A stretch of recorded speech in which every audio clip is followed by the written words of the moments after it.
मुजस्समो मिली वियो आहे। डांसिंग गर्ल जो मुजस्समो टुटल हालत में स्टोर रूम मां हथ आयो। टुटल मुजस्समे जूं तस्वीरूं भी मंज़र आम ते अची वियूं आहिनि। इंतज़ामिया तरफ़ां मुजस्समो गुमशुदगी मामिलो लिकाइण जी कोशिश कई वई।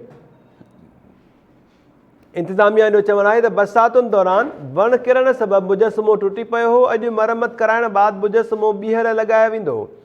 इंतज़ामिया तरफ़ां मुजस्समो ग़ाइब थियण बाबति पैदा थियल सवालनि जा जवाब ॾियण खां इनकार। ख़बर अवां सां शेयर कयूं पिया। मोहनजोदड़ो मां डांसिंग गर्ल जो गुम थियल मुजस्समो हथ अची वियो आहे। तफ़सील वठूं था टाइम न्यूज़ लाड़कानो जे रिपोर्टर मंसूर अबड़ो खां। मंसूर, छा अपडेट्स आहिनि अव्हां वटि?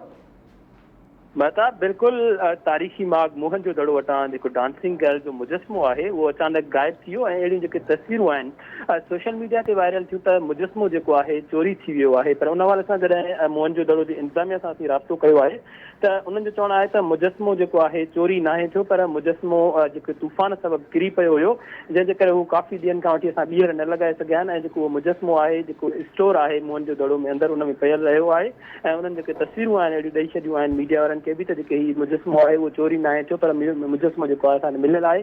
ॿिए तरफ़ जेको हीउ मुजस्समो आहे इंतज़ामिया चवणु आहे त उहो अॼोके ॾींहं में वापसि ॿीहर साॻी जॻह ते लॻायो वेंदो। जी मंसूर अबड़ो, महिरबानी तफ़सील ॾियण जे लाइ।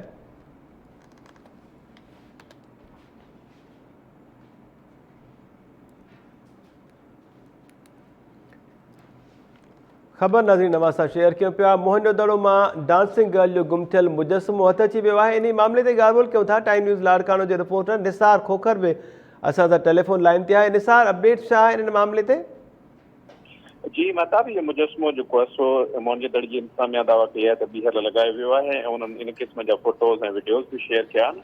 हुन सां गॾोगॾु हुननि इहो ॿुधायो आहे त ताज़िन जेको सो बरसातुनि खां अॻु में इहो मुजस्समो जे मथां हिकिड़ो वणु जेको आहे बेदमुश्क वणु किरी पियो हुयो, जंहिंजे करे जीअं त इहो प्लास्टर ऑफ पेरिस जो ठहियलु हूंदो आहे मुजस्समो, त उहो किरी पियो हुयो। उन खां पोइ उनखे जेको स्टोर में रखियो वियो ऐं मरम्मत खां पोइ हाणे उनखे लॻायो वियो आहे। ऐं इन क़िस्म जूं ख़बरूं जेके आहिनि उहे बेबुनियाद आहिनि त उहो गाइब थी वियो आहे या चोरी थी वियो आहे, उहो या कंहिं टोड़े छॾियो आहे। उन्हनि चयो त हिन टोड़ण वग़ैरह जी ॻाल्हियुनि में का सदाकत न आहे, न ई चोरीअ जी ॻाल्हियुनि में का सदाकत आहे। सिर्फ़ु हुनजे मथां बेदमुश्क वणु किरी पियो कुझु ॾींहं अॻु में, तंहिंखां पोइ हुनखे हाणे ॿीहर लॻाए मुजस्समो साॻी जॻह ते लॻायो वियो आहे। जी निसार, सिंध जूं समूरियूं सरकारी ऐं निजी यूनिवर्सिटी जेके आहिनि उहे 30 अगस्त ते खोलियूं वेंदियूं, अहिड़ो नोटिफिकेशन जारी कयो वियो आहे।